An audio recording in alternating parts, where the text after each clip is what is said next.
नमस्ते।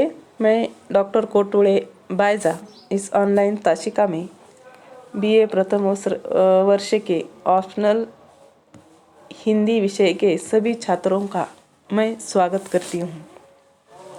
पहले ताशिका में हमने देखा है कि होरी भोला से गाय ले लेता है।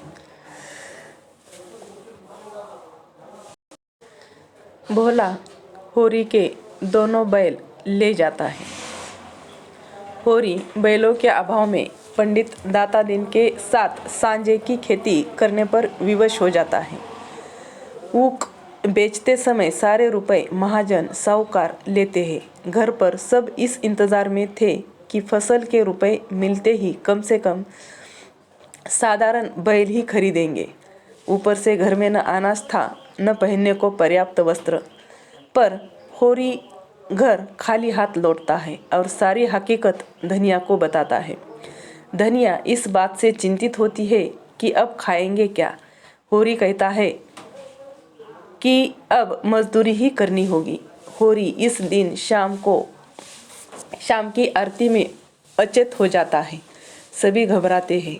धनिया के प्राण नहीं में समा जाते हैं। उस घटना के पश्चात शहर से गोबर घर लौटता है। घर की दुरावस्था से चिंतित क्रोधित होता है।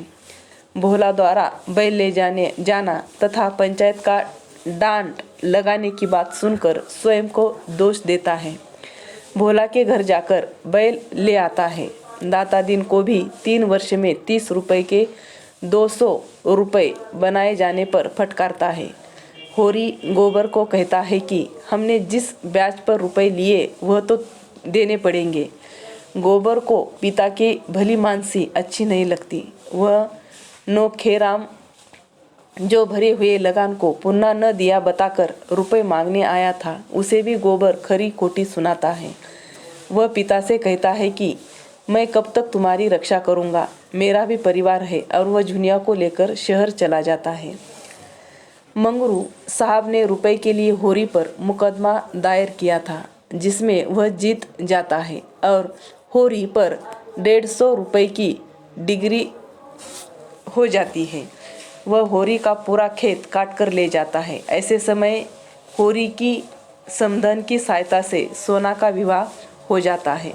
रूपा का भी विवाह न चाहते हुए होरी आधेड़ व्यक्ति से करता है। रूपा के इस राम सेवक से रुपए उधार लेकर होरी कर्जा उतारता है। होरी की तबीयत निरंतर गिरी रह रही थी। उसने गाय पालने की आस अब भी मन में संजो कर रखी थी। वह अपनी जमीन बचाने तथा राम सेवक के रुपए चुकाने हेतु सड़क निर्माण में मजदूरी का काम करता है। इस प्रकार होरी महतो से वह एक मजदूर बन जाता है और एक दिन दोपहर के समय लू लगने से उसकी मृत्यु हो जाती है।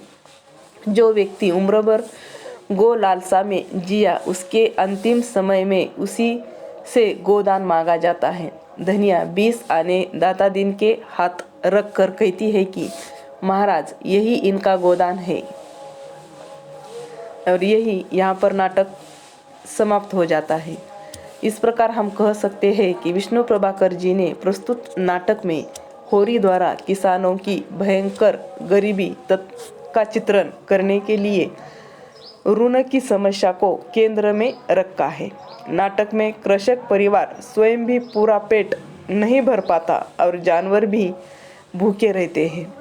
होरी को कई बार चबेना तक नहीं मिलता। नाटक में होरी की मृत्यु स्वाभाविक कारणों से नहीं होती,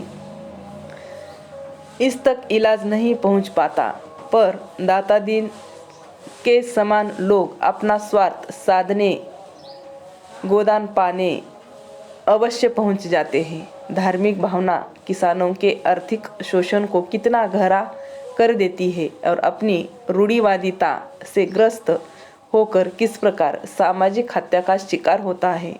होरी इसका एक अच्छा उदाहरण है। यही ये नाटक समाप्त हो जाता है। धन्यवाद।